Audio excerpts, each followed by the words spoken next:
Hello and welcome to a long overdue video. To sum up all the problems, too much work and stress created a long delay, I hated the original script, and just said screw it because I'm tired and want to do things in a way I feel the most comfortable. Not a permanent change, but this may sometimes happen depending on the game and my mood. You also have to keep in mind that I like covering stories to learn from them, to show why I keep coming back to these, and sell games like Shadow Hearts from the New World the first chance I get, regardless of how good the gameplay is. One would think after doing this for nearly 7 years, everyone would get the point. Anyway, Valkyrie Profile 2 is a weird kind of sequel, though we'll touch more on that in the story section in the next video. Basic setup for those wondering is that the Valkyrie Silmeria tried to rebel against Odin alongside Brahms, but is trapped in the body of a princess named Alicia thanks to Odin screwing up one of the spells. The goal is to try and obtain the dragon orb to stop Odin from destroying Dipan, as well as stop the king and his mages for their acts of rebellion and, well, evil science, all while avoiding Hrist, who wants to hunt them down to get her sister back. Sounds fairly simple, but it's a Square Enix game, so complications are aplenty. But how exactly does this particular game differ to warrant its own video? Well, there are numerous improvements worth examining. The first of which is the main combat itself. While exploration and such is still done in the 2D field with 3D visuals, it's a different story once you run into an enemy. You can move freely on the field and have a certain range. Once an enemy is within sight, you can then fight just like you would in the first game. Positioning is not important, however, for you can deal more damage by attacking certain vantage points like the back. Or you can target body parts and tear the enemy limb from limb, which is my favorite addition. Sure, you may get more items, but I just love breaking these creatures apart. It's like a piñata. This can be even more fun when you activate break mode, which while random, is basically the excuse to and yes, you can literally break them apart until there is nothing left. Or you can just break off a vital part of them like a wing or a tail, leaving them absolutely defenseless, begging for death. But you can just deny them, forcing them to watch as all their loved ones perish, for only until I break everything they loved. Then, they have my permission to die.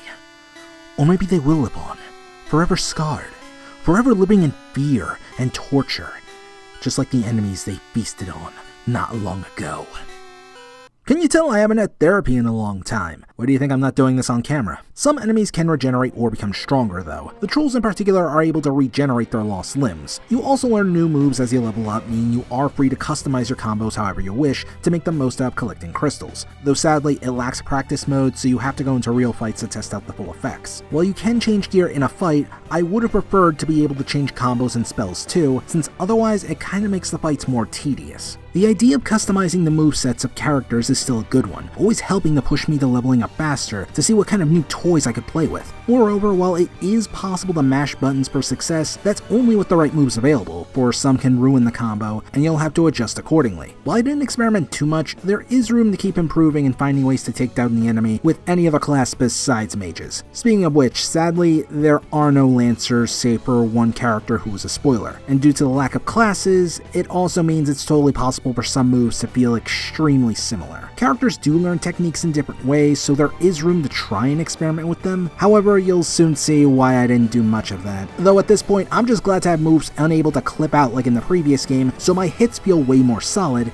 and as a result, I have a lot more fun with the game. Again though, I just wish there was a practice mode to test these moves out and form combos in a way that reduces loading screens. Also, to make sure you don't spam healing spells, once you activate something in the menu, like using an item or changing gear, you can't really access it until it fades away. This means stuff like the harder to find multi-heal items are more valuable than ever. These red sections also represent how far the enemy attack zone is too. Given how big some of these are, simply walking around is going to get you smacked down repeatedly by multiple monsters. To get around the battlefield faster, you can dash around and even set your distance depending on how you press R1, though it does require some practice as sometimes the terrain kinda made things a bit difficult. Paying attention to the environment helps out a lot with this. Also, there were times my party members just hung up on something, so that didn't make fights easier. Above everything else though, pay attention to the AP. It replaces the CT gauge from before, and each action drains it, barring walking since it restores it. You can also gain a quick boost, though enemies move a lot more during it. Getting hit or killing a foe restores some anyway though, and some blows may be unavoidable given how gigantic their hit spots are. Their moves can change depending if you or the enemy attacks. meaning, yeah, it's totally possible for an enemy to knock you around just to trigger a chain of attacks. And while I didn't use it too much, you can technically separate characters off into two groups. Like say if you want one person eating up the attack as opposed to hitting everyone else. Again though, I rarely use this. Another new change is magic. As opposed to game 1 where having a mage felt super vital, mages in this game aren't terribly useful for their power has been toned down considerably, and other characters can actually use magic too. Not attack spells, but stuff like healing and buffing, so I felt less of a need to add someone extra squishy to my team, unless the enemy was immune to spells, though I later discovered certain attacks carry magical properties, like some of Rufus's attacks. Or some enemies can just be immune to certain attacks, like deadly swarms of bees. Bees, my god.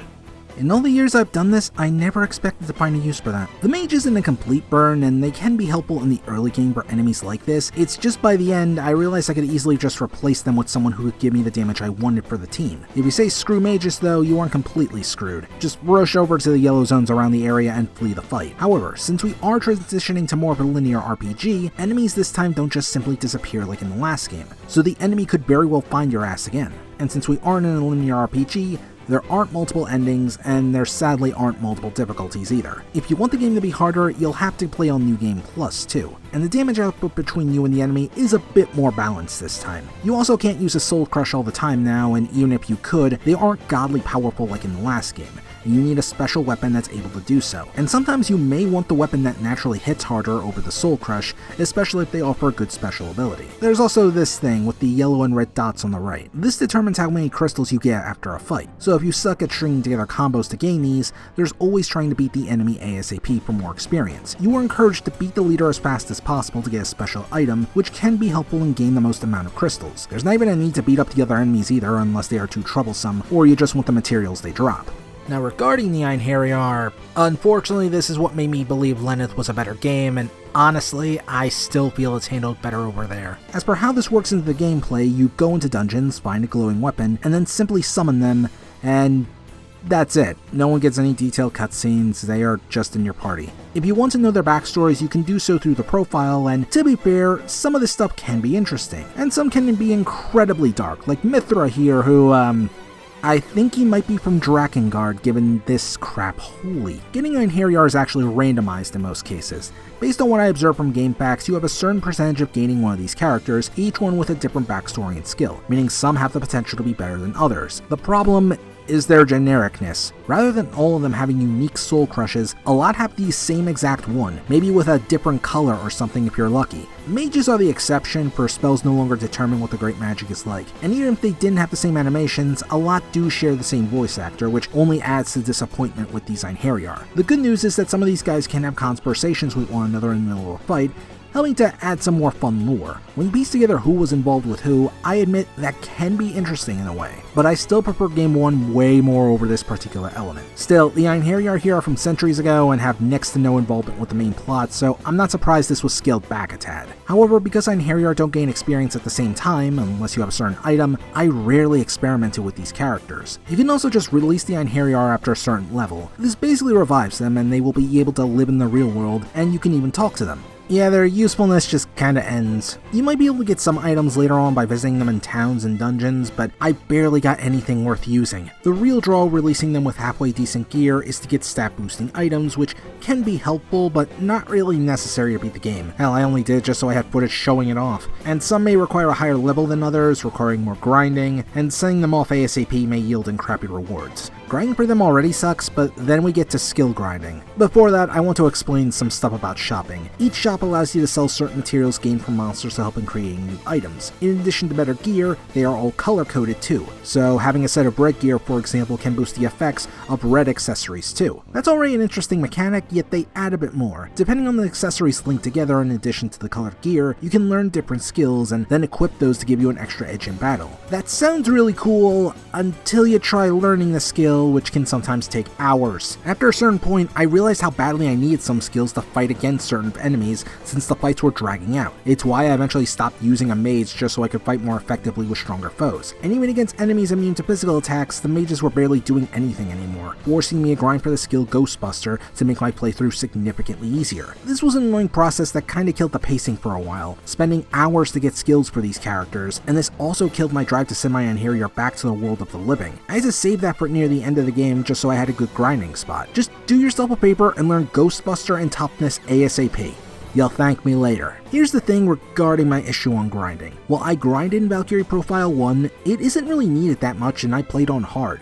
You had tools to help lessen the need for grinding when it came to specific skills. By the time I was doing this, I eventually just said screw it and only leveled up certain characters to get certain weapons since I was already so close to getting certain skills already. Maybe if I was doing this on my own, I can find grinding this way more tolerable, but I'm always in a real life time limit thanks to YouTube and have other games to play. Stop delaying me from reviewing Wild Arms, damn it. Also, I doubt we're gonna get to it this year either. And there are times the game tries to stretch out the length unnecessarily. See, there are dungeons within dungeons, and you have to go in and out the same long way back. Even with the crystal teleportation, this can be a pace breaker, and it's the most annoying when Alicia and Rufus have to go all the way back to the castle to just get a single item, and then back into the forest that's kind of a maze. Thankfully this doesn't happen too often, but it's still disappointing to me given the number of unique dungeons in the first game.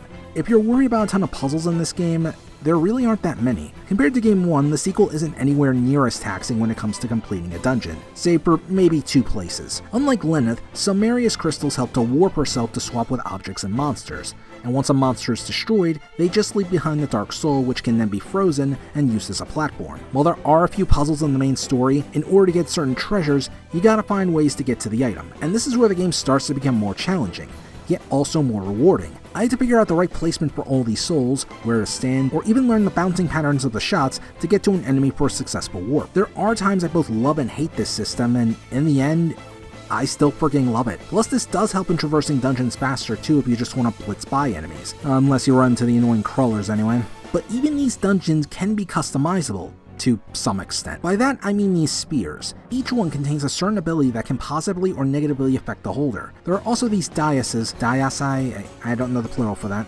popping up from the ground able to hold an orb.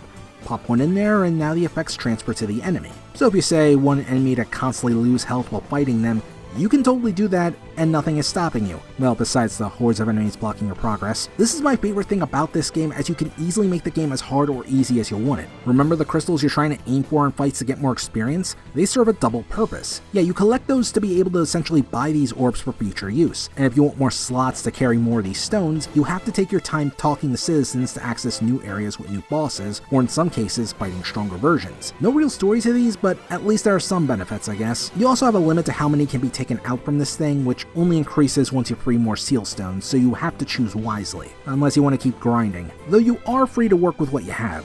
Only the World Tree dungeon has orbs I would say are required to progress, and in the swamp the orbs can actually affect the level, like raining down lightning or creating poisonous water. The fact that these can all affect bosses too makes this system so fun to use. It's hard to even say which one of these is my favorite, but I guess anything able to reduce the defense of enemies. I play my cards right, and even Odin himself doesn't stand a snowball's chance against me. In a lot of ways, this can be similar to Game 1, in how you have to break the game in order to beat it. Not really the case, unless you do the Seraphic Gate. I'll be honest, I didn't get too far here, and this place can be brutal. There are many ways to mitigate the pain and truly break it, but I don't have a lot of time on my hands and lost the footage I intended to share. So just know it has some funny scenarios, awesome segments, more playable characters to unlock, and ultimately proves that while the game doesn't have much of an argument for replayability, it still possesses longevity. Overall, despite my complaints, I actually prefer Silmeria over Lenneth. Both games have unique points able to convince other people one is better than the other. If you like Lenneth instead of Silmeria, I don't blame you given how Game 1 has better and more interesting Anheriar, harder puzzles, and its visuals have aged a bit better. However, I feel Silmeria has a more solid story, great main cast with good chemistry, and the gameplay is far more fun and effective despite the skill grinding. Well, we'll tackle the main plot next time since, well, I have a lot of stuff to write about. Don't be surprised if other videos come out in the meantime. There's still a poll on the community page if you want to help pick out stuff to cover while I'm busy writing and avoid a sort of Damocles YouTube wields. I'm the smartest moron, and thank you for watching.